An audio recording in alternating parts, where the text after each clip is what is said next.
السلام عليك يا أبا عبد الله.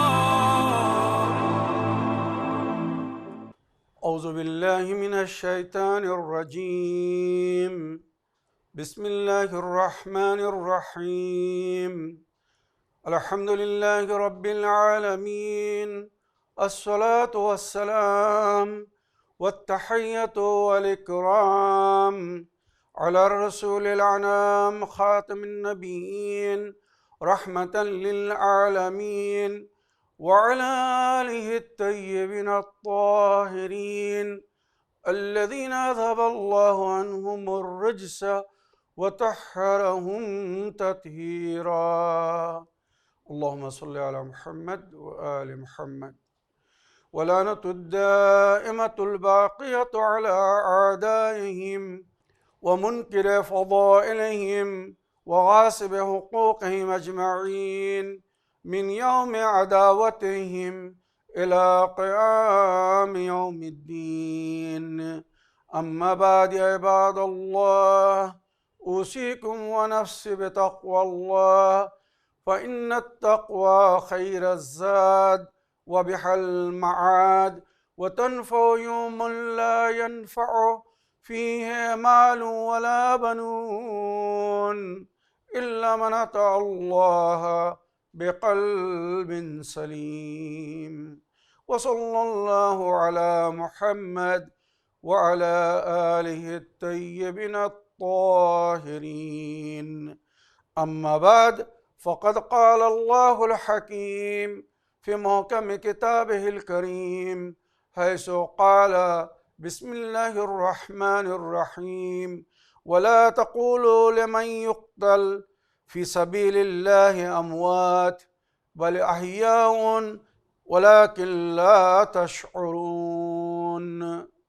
صدق الله العلي العظيم. আমার প্রিয় দর্শক ও শ্রোতাবৃন্দ, আজ পবিত্র মহরম মাসের 2 তারিখ। গতকালকের মজলিসে আমি ওই সমস্ত আয়াতের তেলাওয়াত করেছিলাম যার মধ্যে কারবালার শহীদদের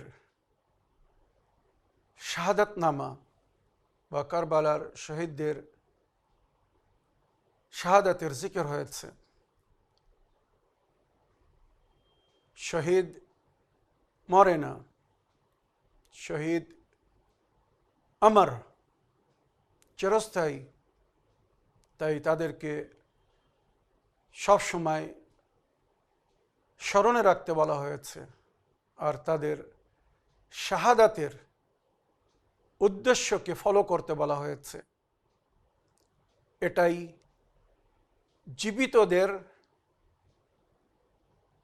জীবিত এবং বুদ্ধিজীবী হওয়ার পরিচয়। সুতরাং আজ আমি কোরআনের আরও কিছু আয়াত পড়তে যাচ্ছি যার মধ্যে শহীদদের জিকির হয়েছে, বিশেষ করে কারবালার শহীদদের জিকির হয়েছে।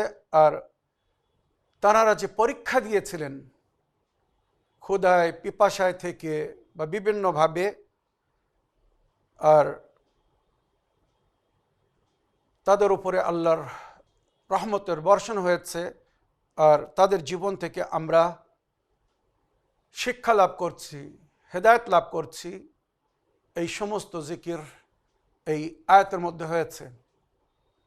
তবে শহীদদের সম্পর্কে এই আয়াত পড়ার আগে একটা জিনিস আমি আপনাদেরকে বলতে চাই।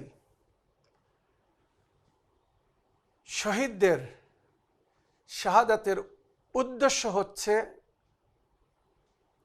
মেন জিনিস, যেটাকে আমাদেরকে স্মরণে রাখতে বলা হয়েছে বা স্মরণ করতে বলা হয়েছে। কারবালার শহীদদের শাহাদাতের পিছনে যে কারণ ছিল, যে উদ্দেশ্য ছিল, যদি আমরা কোরআন ও হাদিসের মাধ্যমে এগুলো জানতে পারি, তো আশা করি কোনো মুসলমান যে কোরআনকে মেনেছে, কোরআনকে পড়েছে, নবীকে মেনেছে, নবীর হাদিস শুনেছে বা জেনেছে, কখনো আজাদারিকে অস্বীকার করবে না, আজাদারিকে অমান্য করবে না, কারবালার শহীদদের এই স্মরণকে, কারবালার শহীদদের এই ইয়াদকে কখনো ভোলাবে না। সুতরাং ইতিহাসে যেটা লেখা হয়েছে, আয়াতুল্লাহ নেমাতুল্লাহ জাজাইরি কিসাসুল আম্বিয়ার মধ্যে লিখেছেন, কারবালার শহীদরা বাস্তব রূপে সন 61 হিজরিতে মহরমের 10 তারিখে কারবালার মরুভূমে ওই প্রান্তে ফোরাত নদীর ধারে ক্ষুধায় পিপাসায় থেকে শাহাদাত দেওয়ার আগে, শাহাদাত বরণ করার আগে আলমে আরওয়াহ তাদের পরীক্ষা নেওয়া হয়েছিল। কিভাবে? এই ইতিহাস কোরআন ও হাদিসের মধ্যে, তাফসিরের মধ্যে বিভিন্নভাবে, বিভিন্ন রূপে উল্লেখ হয়েছে।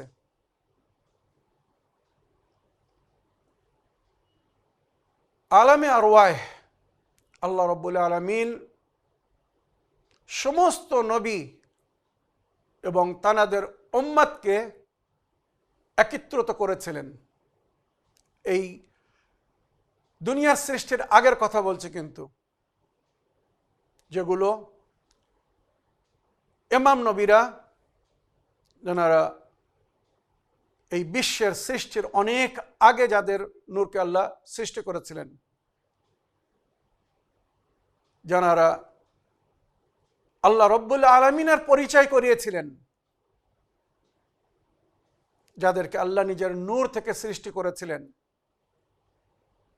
সুতরাং তাদের সম্পর্কে এইভাবে উল্লেখ হয়েছে, আলমে আরওয়াহ সমস্ত নবী এবং নবীর উম্মতকে আল্লাহ এক জায়গায় ডেকেছেন, একত্রিত করেছেন। আর এই দুনিয়ায় পাঠানোর আগে সমস্ত নবীকে তাদের নবুয়াতের পিরিয়ড, যুগ এবং স্থানের দর্শন করানো হয়েছিল। দুনিয়ায় কোথায়, কোন দেশে, কোন এলাকায় কাকে নবী করা হবে বা কোন উম্মতের সে নবী হবে, সেই সময় যুগের পরিস্থিতি কি হবে, উম্মতের অবস্থা কি হবে। সুতরাং হযরত আদম থেকে নিয়ে শেষ নবী পর্যন্ত এই বিশ্বে যা কিছু ঘটবে সব কিন্তু আল্লাহর ইলমে এবং লৌহে মাহফুজে লেখা আছে। সুতরাং আল্লাহ রাব্বুল আলামিন এই বিরান, যখন এই দুনিয়ায় কেউ ছিল না, এই বিরান দুনিয়াকে দেখানোর পরে নবীদেরকে জিজ্ঞাসা করলেন, তোমাদের মধ্যে এই সময় কে এই দুনিয়ায় যাবে? বিরান দুনিয়া, কেউ আসতে রাজি হলো না। হযরত আদম আলাইহিস সালাম বললেন, হে আমার প্রতিপালক, যখন আপনি সর্বপ্রথম আমাকে সৃষ্টি করেছেন, তো আমি এই দুনিয়ায় প্রথম যাব। হযরত আদম আলাইহিস সালামের জন্য সিদ্ধান্ত হলো উনি এই দুনিয়ায় প্রথম আসবেন বা এসেছিলেন। ওইভাবে পরস্পর সমস্ত নবীদেরকে তানাদের যুগ, তানাদের যুগের পরিস্থিতি সব কিছু দেখানোর পরে যখন তানারা স্বীকৃতি দিয়েছিলেন, মেনে নিয়েছিলেন যে আমি এই সময় এই যুগে এখানে যদি আমাকে পাঠানো হয়, যেটা আল্লাহ তাদেরকে দেখিয়েছিলেন, তাদেরকে সেইভাবে সেই সময় সেই জায়গায় পাঠানো হয়েছিল, যাহাতে পরে কোনো নবী, খোদা না করুক, এটা যেন না বলতে পারে যে আমি ওই সময়ের জন্যে প্রস্তুত ছিলাম না, আমি ওই জায়গার জন্যে উপযুক্ত ছিলাম না, আমাকে বাধ্যমূলক পাঠানো হয়েছিল, জোর করে পাঠানো হয়েছিল বলে আমি সফল হতে পারিনি, আমি আমার উদ্দেশ্যে অসফল হলাম না।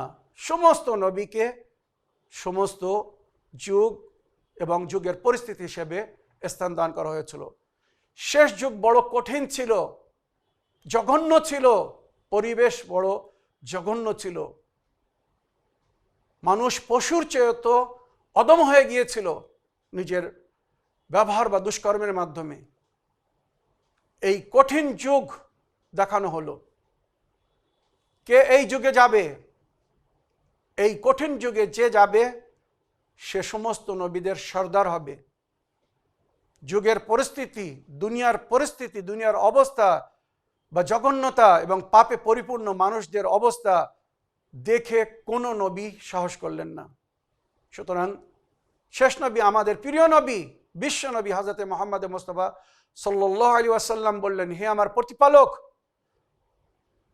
এই কঠিন যুগে আমি গিয়ে যদি তোমার বান্দাদের, আল্লাহ, আমি গিয়ে যদি তোমার বান্দাদের হেদায়েত করতে পারি, তাদেরকে সৎপথের পথিক করতে পারি, তাদেরকে যদি নরক থেকে স্বর্গে নিয়ে যেতে পারি, তাদের জীবনকে যদি উজ্জ্বল আলোকিত করতে পারি, সুন্দর করতে পারি, তো আল্লাহ যদি আপনি তৌফিক দান করেন, আমাকে সেই হিম্মত, সেই ক্ষমতা দান করেন, তো আমি এই যুগের জন্য প্রস্তুত, আমি যেতে রাজি।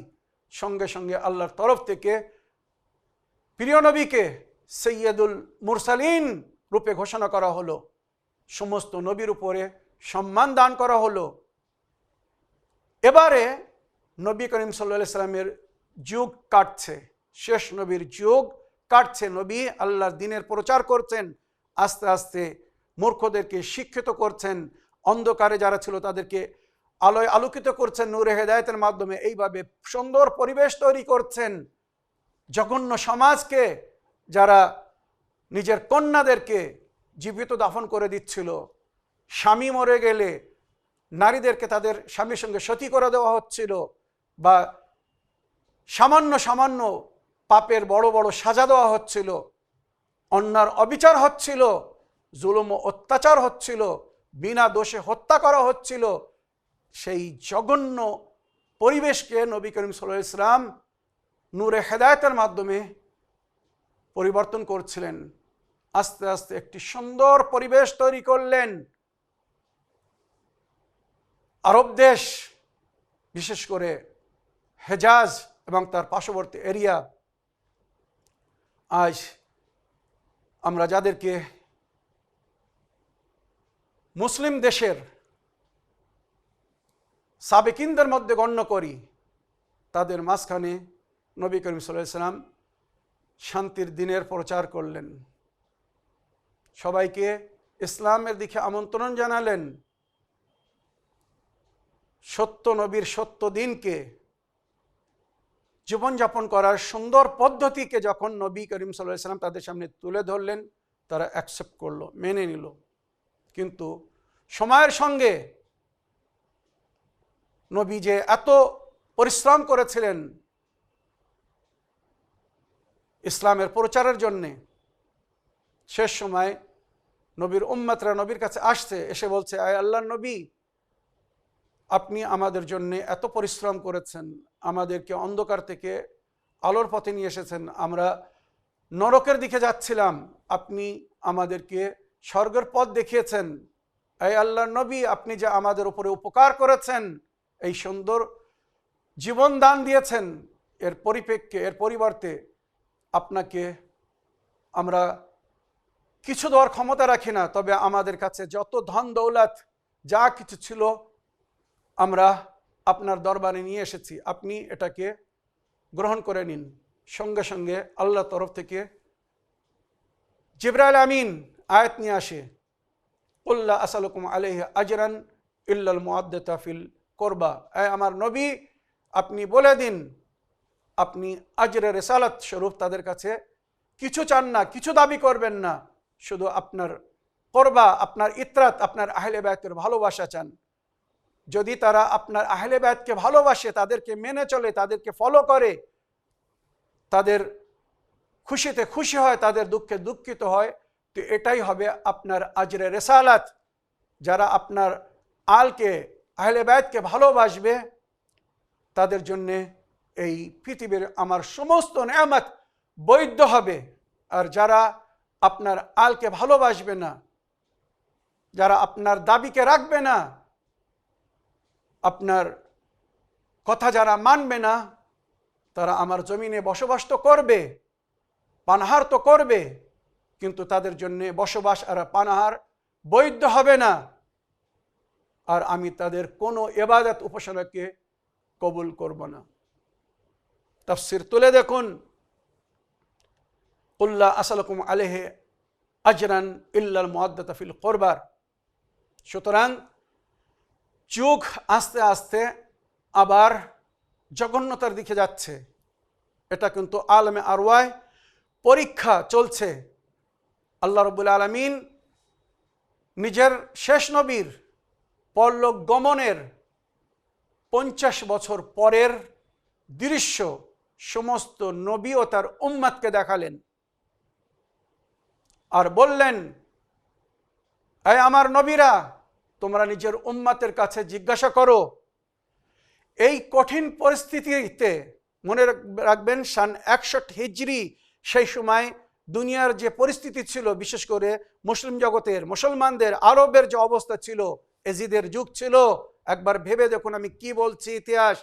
এজিদের যুগ দেখিয়ে, কারবালার ময়দান দেখিয়ে, সেখানে কিভাবে অন্যায়ের বিরুদ্ধে লড়াই করতে হবে, ক্ষুধায় পিপাসায় কাতর অবস্থায় দিনের রক্ষার জন্য জীবন দান দিতে হবে, কারবালার পুরো দৃশ্য আল্লাহ রাব্বুল আলামিন আলমে আরওয়াহ সমস্ত নবী ও নবীর উম্মতদেরকে দেখালেন, আর বললেন, তোমরা যা সেই নিজের উম্মতকে জিজ্ঞাসা করো, এই কঠিন পরীক্ষা কে দিতে পারবে, এই কঠিন পরিস্থিতির সম্মুখীন কারা হবে, তারা সম্মানিত স্থান পাবে, জান্নাতের সর্বশ্রেষ্ঠ এবং উচ্চ স্থান আমি তাদেরকে দান করব। ওয়ালতাকুন মিনকুম উম্মাতান, এবারে লৌহে মাহফুজে এই আয়াত লিখে দেওয়া হলো। সেই উম্মতদেরকে আমন্ত্রণ জানিয়ে বা জানানোর জন্য আল্লাহ বললেন, ওয়ালতাকুন মিনকুম উম্মাতান ইয়াদউনা ইলাল খায়র ইয়ামুরুনা বিল মারুফ ওয়া ইয়ানহাউনা আনিল মুনকার উলাইকা হুমুল মুফলিহুন। তোমাদের মধ্যে এক উম্মতকে হতে হবে এমন, যারা অন্যদেরকে নেকির দিকে আমন্ত্রণ জানাবে, সৎ কাজের আদেশ করবে, অন্যায় থেকে বাধা দেবে। বিশ্বাস রাখো তারা সফলগামী হবে। মানে এজিদের সময় যে পিরিয়ড চলছিল, যে জঘন্যতা, তারা যে ইসলাম বিরোধী কাজ করছিল, দিন বিরোধী কাজ করছিল, দিনের নামে তারা বেদিনী ছড়াচ্ছিল, তারা যে জুলুম ও অত্যাচার করছিল, পথভ্রষ্ট হচ্ছিল, সেই সময় আল্লাহ রাব্বুল আলামিন বলছেন এক উম্মতকে হতে হবে যারা অন্যদেরকে নেকির দিকে আমন্ত্রণ জানাবে, নেক কাজের আমর বিল মারুফ করবে, নেক কাজের আদেশ দেবে, নাহি আনিল মুনকার করবে, অন্যায় থেকে বাধা দেবে। উলাইকা হুমুল মুফলিহুন, নিঃসন্দেহে তারা সফলগামী হবে। তাদের সফলতার জামানত আল্লাহ দিচ্ছে যদি কেউ এটা করতে পারে। কেউ উঠল না, কোন নবীর উম্মত সাড়া দিল না। সুতরাং শেষ নবীর উম্মত থেকে ইমাম হোসেন আলাইহিস সালাম নিজের সাথীদেরকে নিয়ে দাঁড়ালেন, হে আমার প্রতিপালক আল্লাহ রাব্বুল আলামিন, যদি আপনার দিনের রক্ষার স্বার্থে, আপনার নবীর মেহনত ও পরিশ্রমকে বাঁচানোর জন্যে, এই দিনের রক্ষার জন্যে যদি কারবালার ময়দানে এইভাবে কুরবানি দিতে হয়, তো আমি রাজি, আমার সাথীরা রাজি, আমরা এই কুরবানি দেব এই দিনের রক্ষার স্বার্থে, এই দিনকে বাঁচানোর জন্যে। যেই ইমাম হোসেন আলাইহিস সালাম নিজের সাথীদেরকে নিয়ে আল্লাহর ঔরসে ওয়াদা করলেন, অঙ্গীকার করলেন, সঙ্গে সঙ্গে ওই সূরা আলে ইমরানের আয়াত নম্বর 10 উল্লেখ হলো, কুনতুম খায়রা উম্মাতিন উখরিজাত লিন-নাস তা'মুরুনা বিল মারুফ ওয়া তানহাউনা আনিল মুনকার। কত সুন্দর উম্মত ছিলে তোমরা, যাদেরকে বাহির করা হয়েছিল। মনে রাখবেন, মদিনা থেকে বাধ্য করে নবীর সন্তানকে বা তার সাথীদেরকে বাহির করা হয়েছিল। সুতরাং কোরআন বলছে, কুনতুম খায়রা উম্মাতিন উখরিজাত লিন-নাস, কত সুন্দর উম্মত ছিল তোমরা, যারা অন্যদের উদ্দেশ্যে, মানুষের মঙ্গলের উদ্দেশ্যে তাদেরকে বাহির হতে হয়েছিল বা বাহির করা হয়েছিল। তা'মুরুনা বিল মারুফ ওয়া তানহাউনা আনিল মুনকার, তোমরা নেকির জন্য আমন্ত্রণ জানাচ্ছিলে, নেক কাজের হুকুম করছিলে, অন্যায় থেকে বাধা দিচ্ছিলে।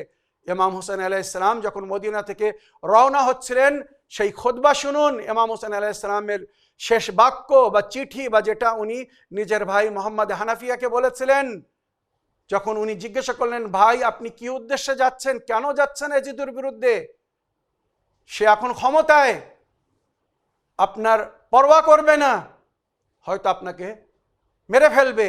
ইমাম হোসেন আলাইহিস সালাম কি বলেছিলেন নিজের ভাই মোহাম্মদ হানাফিয়াকে? আজ ইতিহাসে এই খুতবা, এই চিঠি প্রকাশ্য রূপে গোল্ডেন অক্ষরে লেখা হয়েছে, আন্নী লাম আখরুজ বাতনান ওয়ালা আশরান ওয়ালা মুফসিদান ওয়ালা জালেমা। আমি যে এই বাহির হচ্ছে, এই যাচ্ছি এজিদের বিরুদ্ধে, শয়তানদের বিরুদ্ধে, দুষ্কর্মীদের বিরুদ্ধে, পাপীদের বিরুদ্ধে, অন্যায় এবং জুলুমের বিরুদ্ধে, যারা শরীয়তকে পায়মাল করে ফেলছে, নবীর দ্বীনকে নষ্ট করে ফেলছে, ইসলামিক সংবিধানকে যারা শেষ করে ফেলছে, আমি তাদের বিরুদ্ধে যাচ্ছি। আমি রাজিত্ব চাই না, বাদশাহাত চাই না, জমিনের উপরে ফাসাদ, ফিতনা ও ফাসাদ চাই না। খরজতু লিতালাবিল ইসলাফি উম্মতে জাদ্দি, আমি আমার নানার উম্মতের সংশোধনের জন্য যাচ্ছি। একবার ভেবে দেখুন আমাদের এই আজাদারির উদ্দেশ্য কি? নবীর উম্মতের সংশোধন। ইমাম হোসেন আলাইহিস সালামের সেই মিশনকে আমরা আগে নিয়ে যাচ্ছি, যে উদ্দেশ্যে ইমামে হোসেন আলাইহিস সালাম মদিনা থেকে রওনা হয়েছিলেন বা রওনা হওয়ার সময় বলেছিলেন। তাহলে আমাদের এই আজাদারি কোরআনে কোথায় আছে, হাদিসে কোথায় আছে? আমার মনে হয় তাদেরকে খুঁজতে দেখতে অসুবিধা হবে না, যারা এখনো চোখ বন্ধ করে আছে বা যাদের চোখের উপরে পাটি বেঁধে রাখা আছে, যাদেরকে অন্ধকারে রাখা হয়েছে। আশা করি এই আজাদারির ফলসাফা, এই আজাদারির সম্মান, এই আজাদারির মর্যাদা, এই আজাদারির উদ্দেশ্য যখন তারা বুঝবে, তো কোরআনের প্রতি পৃষ্ঠায়, কোরআনের প্রতি সূরায় তারা আজাদারির অর্থ পাবে এবং আজাদারির উদ্দেশ্য পাবে। ইমাম হোসেন আলাইহিস সালাম কি বলছেন?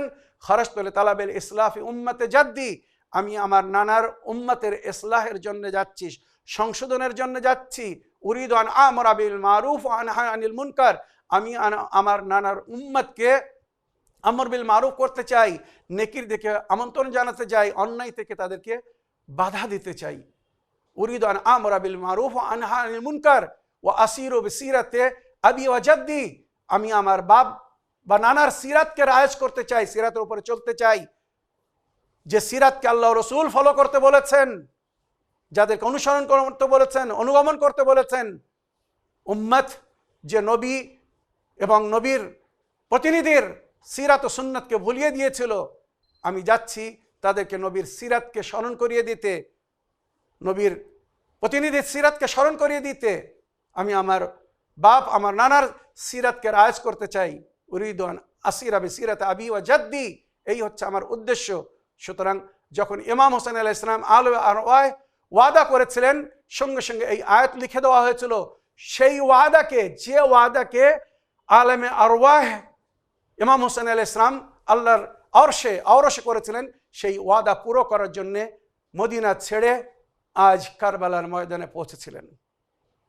আর এই কারবালার যে ঘটনা, যেটা সমস্ত নবী ও নবীর উম্মতদেরকে দেখানো হয়েছিল, মনে রাখবেন বিশ্বের যে 4 জন বিখ্যাত নারী, জানাবে হাজরা, জানাবে আসিয়া, জানাবে মারিয়াম আর জানাবে জাহরা, এই 4 জন নারীকে বিশ্ব নারী বলা হয়েছে, সম্মানিত স্থান দান করা হয়েছে। আল্লাহ রাব্বুল আলামিন কারবালার এই ঘটনা এই 4 জন নারীকে দেখিয়েছিলেন। আলমে আরওয়াহ মা ফাতেমার জিয়ারতের মধ্যে যার জিকির হয়েছে, আসসালামু আলাইকি ইয়া মুমতাহানাতু ইমতাহানাকাল্লাহু আল্লাযী খালাকাকে, সালাম সেই বিবির ওপরে যার পরীক্ষা নেওয়া হয়েছিল তার প্রতিপালকের তরফ থেকে, তার সৃষ্টিকর্তার তরফ থেকে। তার সৃষ্টির আগে এই পরীক্ষা কখন ছিল? এই ঘটনা যেটা বলতে যাচ্ছি, আলমে আরওয়াহ 4র্থ আসমানে সমস্ত নারীদেরকে ডাকা হলো, বিশ্ব নারীদেরকে, জানাবে আসিয়াকে, জানাবে মারিয়ামকে, জানাবে হাজরাকে এবং জাহরা সালামুল্লাহ আলাইহাকে ডাকা হলো। আর কারবালার দৃশ্য দেখানো হলো। আর তারপরে জিবরাইল আমিনকে আল্লাহ বললেন, আসমানের দরিচা চাক করে দাও, মানে সমস্ত আসমানের পর্দাকে সরিয়ে দাও, কারবালার জমিনকে ওপরে নিয়ে আসো। কারবালার জমিনকে উঁচু করা হলো, ওপরে নিয়ে আসা হলো। এবারে কারবালার ঘটনা দেখা হলো। 61 হিজরিতে মুহররমের 10 তারিখে এক মায়ের সন্তান কিভাবে দিনের রক্ষার জন্যে, আল্লাহর সংবিধান বাঁচানোর জন্যে নিজেরও নিজের সন্তান আদিদের কুরবানি দিচ্ছেন, সাথীদের কুরবানি দিচ্ছেন, খোদায় পিপাসায় কিভাবে তাদেরকে কষ্ট বা কাতর করে শহীদ করা হচ্ছে। এক এক করে সমস্ত বিশ্ব নারীদেরকে ওই কারবালার দৃশ্য দেখানো হলো। ওই দৃশ্য দেখে সমস্ত নারীরা কান্না শুরু করেছে। ইতিহাস লিখছে বিখ্যাত 4 জন নারী, জনাবে আসিয়া, জনাবে মারিয়াম, জনাবে হাজরা, জনাবে জাহরা, সবাই কান্না শুরু করেছেন, চোখ দিয়ে অশ্রুপাত হচ্ছে। এবারে আল্লাহ রাব্বুল আলামিন আসিয়ার কাছে জিজ্ঞাসা করলেন, ফিরাউনের স্ত্রী, তুমি কি এই কুরবানি দিতে পারবে? আমার দিনের রক্ষার জন্য নিজের সন্তানের এই কুরবানি দিতে পারবে? জনাবে আসিয়া বললেন, হে আমার প্রতিপালক, আমাকে নিঃসন্তান রাখো, আমাকে সন্তান দিও না, তবে সন্তান দেওয়ার পরে যদি এই কুরবানি আমাকে দিতে হয় আমি হয়তো সক্ষম হব না। চিন্তা করুন। জনাবে আসিয়ার পরে জনাবে মারিয়ামকে জিজ্ঞাসা করলেন আল্লাহ রাব্বুল আলামিন, আয় মারিয়াম, তুমি কি এই কুরবানি দিতে পারবে? জনাবে মারিয়াম বললেন, হে আমার প্রতিপালক, হে আল্লাহ রাব্বুল আলামিন, যদি এমন পরিস্থিতি আসে দিনের রক্ষার জন্য আমার সন্তানের যদি কুরবানি দিতে হয়, তো আল্লাহ রাব্বুল আলামিন তুমি আমার সন্তানকে আসমানে তুলে নিও, আমার সন্তানের রক্ষা করো। এই কুরবানি হয়তো আমি দিতে সক্ষম হব না, আমার চোখের সামনে আমি এই কুরবানি দেখতে পাবো না, পারবো না। সুতরাং ঈসা নবীকে আসমানে তুলে নেওয়া হয়েছিল, আপনারা জানেন, উনি এখনো বেঁচে আছেন। এবারে জনাবে হাজরাকে জিজ্ঞাসা করলেন আল্লাহ রাব্বুল আলামিন, আয় হাজরা, তুমি কি এই কুরবানি দিতে পারবে? আয় হাজরা, তুমি কি এই কুরবানি দেবে, নিজের সন্তানের কুরবানি দেবে দিনের রক্ষার জন্যে?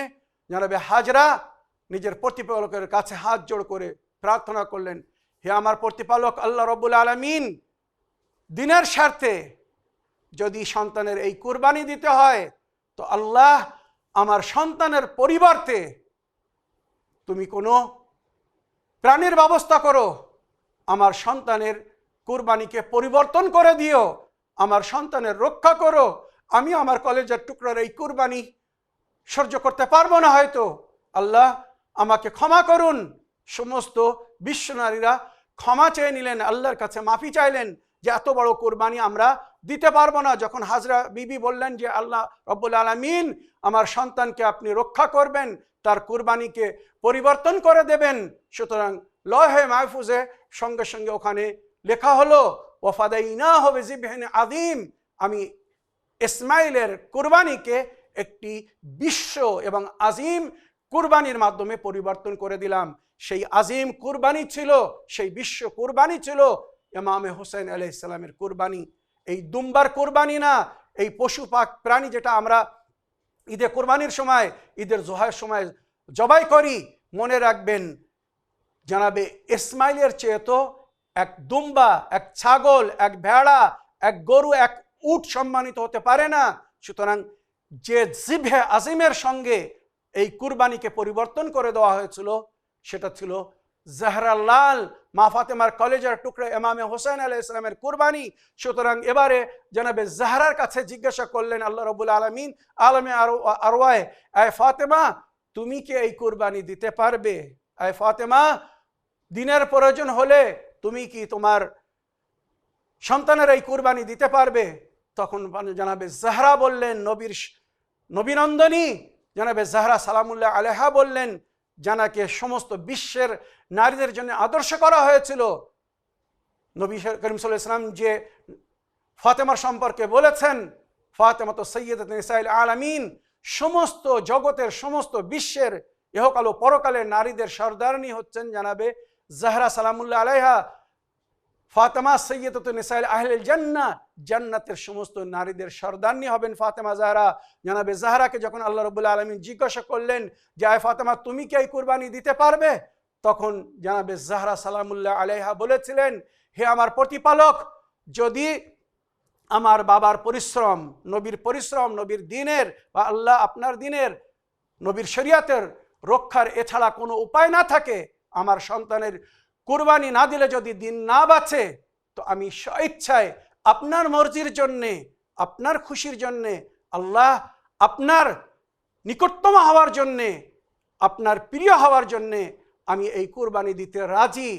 এমনকি আমার চোখের সামনেও যদি এই কুরবানি আমাকে দিতে হয়, আল্লাহ রাব্বুল আলামিন আমি স্বইচ্ছায় স্বীকার করলাম, আমি মেনে নিলাম, আমি এই কুরবানি দেব, আমার সন্তান এই কুরবানি দেবে। সঙ্গে সঙ্গে আরশে এলাহিতে আওয়াজ উঠলো, আল্লাহ রাব্বুল আলামিনের আওয়াজ আসলো, ইয়া ফাতেমা কাদ জাআলতুকা সাইয়্যিদাতান নিসাইল আলামিন ওয়া আওলাদাকা হুমুস সাদাতুল মায়ামিন। এই ফাতেমা, আমি তোমাকে সমস্ত বিশ্বের নারীদের সর্দারনি করলাম আর তোমার সন্তানকে সাদাত হওয়ার সম্মান দান করলাম। অনেক সৈয়দরাও জানে না তারা এই সম্মান কোথা থেকে পেয়েছিল, কিভাবে পেয়েছিল। জানাবে ফাতেমা জাহরার সন্তানকে কিভাবে আল্লাহ এই সম্মানিত স্থান দান করেছেন। এই সেই পরীক্ষায় পাশ করার পরে জানাবে জাহরা যখন বললেন এই কুরবানি আমি দেব, আমার সন্তান এই কুরবানি দিবে, তখন আল্লাহর তরফ থেকে জানাবে জাহরাকে সাইয়্যিদাতুন নিসাইল আলামিন হওয়ার সম্মান দান করা হয়েছিল এবং আওলাদাকে হুমুস সাদাতুল মায়ামিন, আয় ফাতেমা তোমার সন্তানরা সৈয়দ হবে, যাদের পুরো বিশ্বে সম্মান হবে, আমি যাদেরকে সম্মান দান করব। তো মনে রাখবেন কারবালার ময়দানে সেই প্র্যাকটিক্যাল ঘটনা ঘটেছিল 61 হিজরিতে। যে আয়াত আমি ব্যাখ্যা করতে চাচ্ছিলাম, আজ হয়তো সময় আর নেই, তবুও সামান্য আমি কারবালার শহীদদের সম্পর্কে এই আয়াত আমি আপনাদেরকে বলতে চাই, যেখানে আল্লাহ রাব্বুল আলামিন বলছেন, ইয়া আইয়ুহাল্লাযীনা আমানু ওয়াস্তাঈনু বিস-সাবরি ওয়াস-সালাত, হে বিশ্বাসীগণ তোমরা ধৈর্য এবং নামাজের মাধ্যমে আল্লাহর কাছে সাহায্য চাও। কারবালার ময়দানে প্র্যাকটিক্যাল এই আয়াতের উদাহরণ ছিলেন ইমাম হোসেন এবং ওনার সাথীরা, যারা সবর করে নামাজের মাধ্যমে আল্লাহর কাছে সাহায্য চাচ্ছিলেন। যাদেরকে নামাজ পড়তে দেখে এজিদিরা রহস্য করছিল, হোসেন যত নামাজ পড়ার পড়ে নাও, তোমার নামাজ তোমাকে কিন্তু বাঁচাবে না।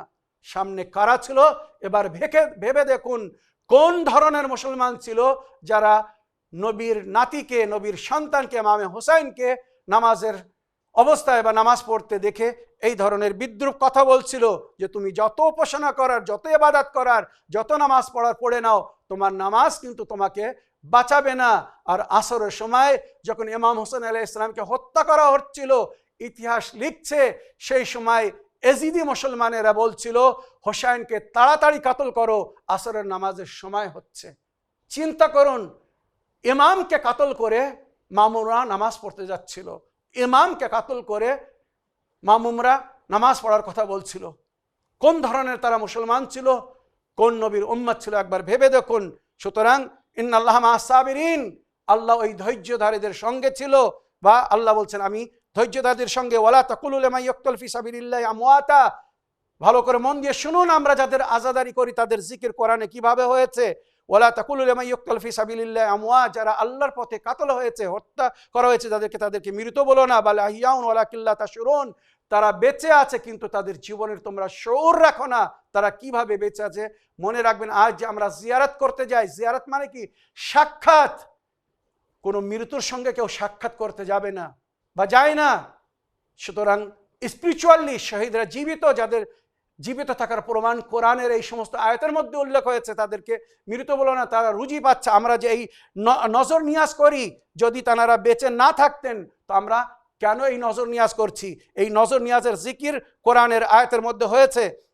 একবার তুলে দেখুন সূরা বাকারা আয়াত নম্বর 170 এবং 71, ওয়ামা আনফাকতুম মিন নাফাকাতিন আও নাযারতুম মিন নাযারিন, তোমরা যা কিছু আল্লাহর পথে খরচ করবে, এ বিষয়ে আরো বিস্তারিত আলোচনা আগে করব।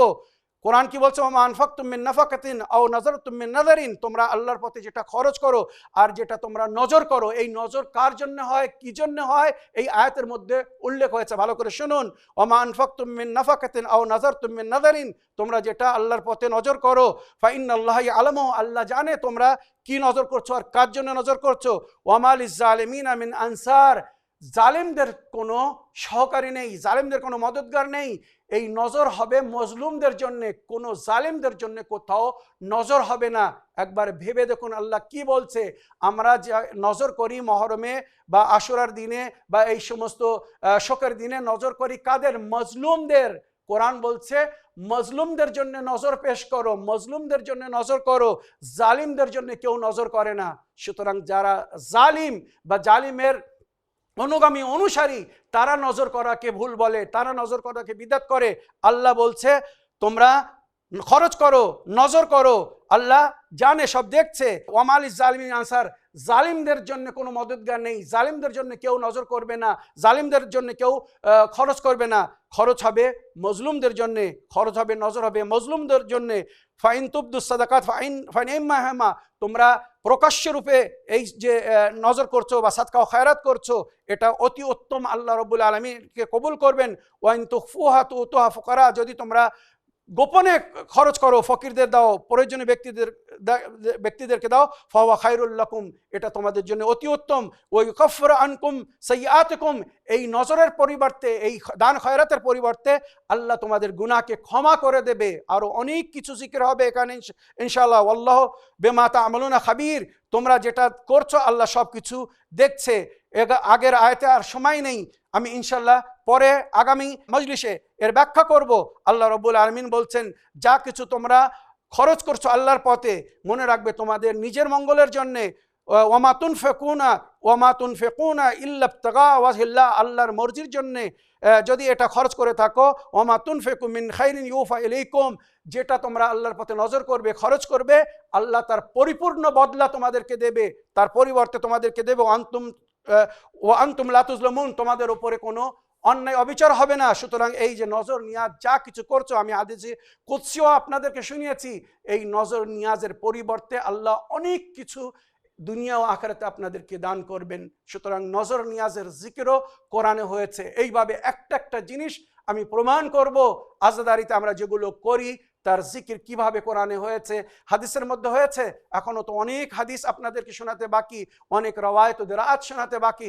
ইনশাআল্লাহ আগামী মজলিসে সেগুলো উল্লেখ করব। তবে আজকে শুধু এতটুকু বলতে চাই, আজ যে ইমাম হোসেন আলাইহিস সালাম আলমে আরওয়াহ ওয়াদা করেছিলেন কারবালার প্রান্তরের ওই কুরবানির জন্যে, আজ মুহররমের 2 তারিখ ইমাম হোসেন আলাইহিস সালাম নিজের সাথীদেরকে নিয়ে আজ কারবালার ময়দানে পৌঁছেছিলেন।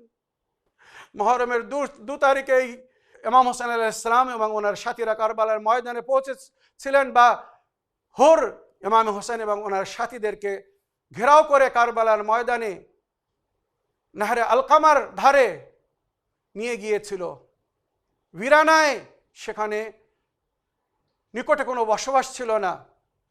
তারা চাচ্ছিল এজিদের আদেশে বা এজিদের গভর্নর কুফার হাকিম উবাইদুল্লাহ ইবনে জিয়াদের হুকুমে এখানে ফোরাত নদীর ধারে বা আলকামার ধারে তাকে হত্যা করে তাদেরকে আমরা মেরে শেষ করে দেব, কেউ জানতে পারবে না।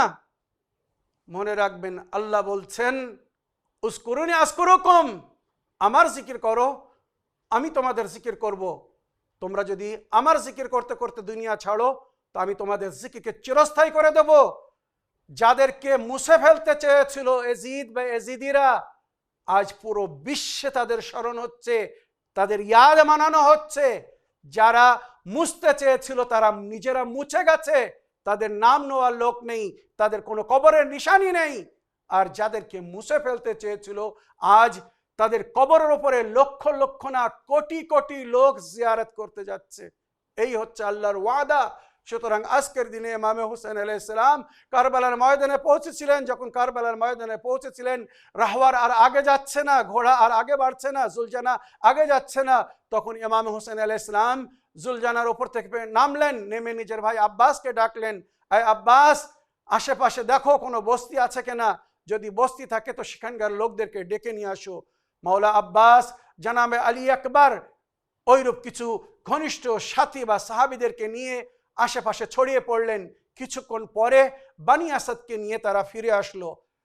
ওখান থেকে কিছু দূরে বানি আসাদ বসবাস করছিল, আর এই কারবালার জমিন ছিল বানি আসাদের প্রপার্টি, বানি আসাদের জমিন। সুতরাং ইমাম তাদেরকে কাছে রেখে, কাছে পেয়ে জিজ্ঞাসা করলেন, আমার রাহওয়ার, আমার সওয়ারি এখান থেকে আগে যাচ্ছে না, হয়তো আমরা নিজের গন্তব্যে পৌঁছে গেছি। এই জমিনের নাম কি? ইমাম হোসেন আলাইহিস সালাম এক এক করে জিজ্ঞাসা করলেন। কেউ বলছে মাওলা এই জমিনের নাম নাইনওয়া, এই জমিনের নাম গাজিরিয়া, এই জমিনের নাম সত্য ফুরাত, এই জমিনের নাম সত্য ফুরাত, এইভাবে বিভিন্ন নাম বললেন, গাজিরিয়া বা তফ, বিভিন্ন নাম বললেন। ইমাম হোসেন আলাইহিস সালাম কোন নামের অপেক্ষা করছিলেন, যে নামের সম্পর্কে ওনার নানা ওনাকে বলেছিলেন যে হোসেন কারবালার ময়দানে, কারবালা নামক স্থানে খোদায়ে পিপাসায় তোমাকে শহীদ করা হবে, আল্লাহর তরফ থেকে জিবরাইলের মাধ্যমে আমাকে খবর দেওয়া হয়েছে। সুতরাং ইমাম হোসেন আলাইহিস সালাম একজন বৃদ্ধ ব্যক্তিকে দেখে জিজ্ঞাসা করলেন এই জমিনের আরো কি কোনো নাম আছে? তখন ওই বৃদ্ধ বয়স্ক ব্যক্তি বলছে এ ফারজান্দে রাসূল, এই জমিনের আরো একটা নাম আছে, আর সেটা হচ্ছে কারবালা।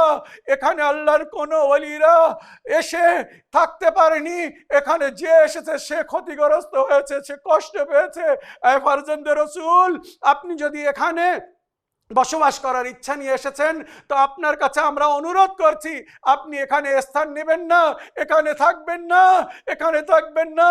ইমাম হোসেন ওই বৃদ্ধ মানুষকে ডেকে বুকের সঙ্গে জড়িয়ে বললেন আপনার অনেক উপকার, আপনি সেই নাম শুনিয়েছেন যে নাম নিয়ে আমার নানা আমাকে ওসিয়ত করেছিলেন, এই সেই ঠিকানা, এই সেই জায়গা যেখানে আমাকে আসতে হবে, আসার জন্য বলা হয়েছিল, আর এখানে আমি চিরস্থায়ী হব, এখান থেকে আর কখনো ফিরে যাব না। তারা হাত জোড় করলো, না মাওলা এখানে বসবাস করবেন না, এখানে সবাই বিপদে পড়ে, সবাই মুসিবতে পড়ে যায়। তখন ইমাম হোসেন বললেন আল্লাহর সঙ্গে আমি আলমে আরওয়াহ থেকে ওয়াদা করে এসেছি এই জমিনের উপরে আমাকে অনেক কষ্ট সহন করতে হবে, এমনকি খোদায় পিপাসায় থেকে জীবন দান দিতে হবে, শুধু আমার না আমার 6 মাসের শিশু বাচ্চাও এই কারবালার ময়দানে মারা যাবে। সুতরাং বানি আসাদেরকে বললেন এই জমির মূল্য বলো। ইমাম হোসেন আলাইহিস সালামকে বানি আসাদ বললেন মাওলা আপনি যদি এখানে বসবাস করতে চান তো যতটুকু জায়গার প্রয়োজন আপনি জায়গা নিয়ে নিন, কোনো মূল্য দিতে হবে না। ইমাম হোসেন বললেন না, আমি কিয়ামত পর্যন্ত এখানে থাকবো, সুতরাং আমি এই জায়গাকে ক্রয় করতে চাই, কিনে নিতে চাই, তোমরা জমিনের দাম বলো। পুরো এলাকার যে দাম ছিল নবীর সন্তান ইমাম হোসেন তাদের চাওয়া মূল্যের চেয়ে তো আরো 3 গুণ বা রাওয়ায়াত হিসেবে 10 গুণ বেশি পয়সা দিলেন। কি জন্য জানেন? পয়সা দেওয়ার পরে বললেন একটা সেলডিট তৈরি হলো, বাইনামা তৈরি হলো, একটা দলিল তৈরি হলো ইমাম হোসেন আলাইহিস সালামের নামে, যেখানে লেখা হলো এই বানি আসাদ এই জমিন আমি তোমাদের কাছ থেকে ক্রয় করে নিলাম, তোমাদের কাছ থেকে কিনে নিলাম, কিন্তু এই জমিন আমি তোমাদেরকে আবার হেবা করে দিচ্ছি, ফিরিয়ে দিচ্ছি, 3টা আমার কথা তোমরা মেনে নিও, আমার 3টি আবেদন তোমাদের কাছে, যদি তোমরা এই আবেদনকে রাখতে পারো এই জমিন তোমাদের উপরে হালাল, তোমরা এখানে চাষবাস করো, ফসলপাতি করো, আমার কোনো অভিযোগ নেই। তখন তারা বললো মাওলা আপনার ওসিয়ত বলুন, আপনি কি চান? তখন ইমাম হোসেন বললেন এই জমিনের উপরে আমাদেরকে শহীদ করা হবে, সুতরাং আমাদেরকে শহীদ করার পরে যখন এজিদিরা এখান থেকে চলে যাবে তোমরা আমাদের লাশকে দাফন করে দিও, আমাদের কবর তৈরি করে কবরের নিশানিকে বাকি রেখো, আর আমাদের জাহেররা যখন জিয়ারত করতে আসবে তাদের থাকার পানাহারের ব্যবস্থা করো। একবার ভেবে দেখুন নবীর নাতি দুনিয়া থেকে যাওয়ার আগে পরে যেগুলো ঘটবে, জাহেররা আসবে, তাদের সম্পর্কেও কত চিন্তা করেছিলেন যাতে কোনো জাহের ওখানে গিয়ে কষ্ট না হয়, কষ্ট না পায়, পানাহারের কষ্ট না হয়, তাই ইমাম আগে থেকে সমস্ত ব্যবস্থা করে যাচ্ছেন। আজ কারবালায়, নজফ থেকে কারবালা 80 কিলোমিটার দস্তরখান বিছানো আছে, যে যেভাবে চাচ্ছে মন ভরে খাচ্ছে, পানি পান করছে, তাদের নামে যাদেরকে ক্ষুধায় পিপাসায় কাতর করে শহীদ করা হয়েছিল এই আজাদারো ইমাম হোসেন তাদেরকে বিদায় দিলেন, যাও তোমরা নিজের নারীদেরকে পাঠিয়ে দাও। বানি আসাদের নারীরা পর্দার সঙ্গে আসলো, ইমাম তাদেরকে বললেন আমার যে ওসিয়াত করা ছিল তোমার স্বামীদেরকে করে দিয়েছি, পুরুষদেরকে করে দিয়েছি, তারা যদি এজিদিদের ভয়ে আমাদেরকে দাফন না করতে আসে তো তোমরা যখন ফুরাত নদীতে পানি ভরতে আসবে, সবাই নিজের হাতে অল্প অল্প মাটি নিয়ে আমাদের লাশের উপরে রেখে দেবে, আমাদের লাশ যেন বেগর কাফন পড়ে না থাকে। বানি আসাদের নারীরা ওয়াদা করলো, মাওলা আমরা আমাদের স্বামীদেরকে পাঠিয়ে দেব আপনার দাফনের জন্য। আল্লাহ আপনার ছায়া আমাদের উপরে বাকি রাখুক। আজও মুহররমের 10 তারিখে বানি আসাদের নারীরা, মেয়েরা মাথার উপরে মাটি নিয়ে কারবালায় আসে, আপনারা দেখেছেন। আজিজ ও দোস্ত, আসাদ হোসেন মজলুমের পরে বললেন, যাও তোমরা নিজের বাচ্চাদেরকে পাঠিয়ে দাও। ইমাম হোসেনের মনে কত আশা ছিল যে আমার লাশকে যেন বেগরো কাফন না ফেলে রাখা হয়। বাচ্চাদেরকে ডেকে ইমাম বললেন, এই বানি আসাদের বাচ্চারা, তোমাদের মা বাপ হয়তো এজিদিদের ভয়ে সামনে আসবে না, আমাদেরকে দাফন কাফন করবে না। এই বাচ্চারা, তোমরা ছোট বাচ্চা, তোমরা খেলাধুলো করতে আসবে ময়দানের দিকে, তোমাদের উপরে কোনো প্রতিবন্ধ নেই, কোনো বাধা নেই। তোমরা যখন নদীর ধারে খেলা করতে আসবে, হাতে এক এক মুঠো মাটি নিয়ে আমাদের লাশের উপরে ছড়িয়ে দেবে, আমাদের লাশকে ঢেকে দেবে। কারবালার মরুভূমির উপরে, জ্বলন্ত বালির উপরে যেন আমাদের লাশ পড়ে না থাকে। বাচ্চারা হাত জোড় করে মাওলার কাছে ওয়াদা করলেন, আকা ওয়াদা করলাম, আমরা যদি বেঁচে থাকি, আমাদের মা বাপ যদি আপনাদেরকে দাফন না করতে আসে, আমরা ফুরাত নদীর ধারে এসে আপনাদের লাশকে দাফন করব। যদি কবর না তৈরি করতে পারি, কারবালার মাটি বালি তুলে আপনাদের লাশের উপরে রেখে আপনাদের লাশকে ঢেকে দেব। ইমাম হোসেন আলাইহিস সালাম বড় আশার সঙ্গে তাদেরকে বিদায় দিয়ে দিলেন। কিন্তু কারবালায় যারা ইমাম হোসেনের বিরুদ্ধে এসেছিল, তারা কত নিষ্ঠুর জালিম ছিল একবার ভেবে দেখুন।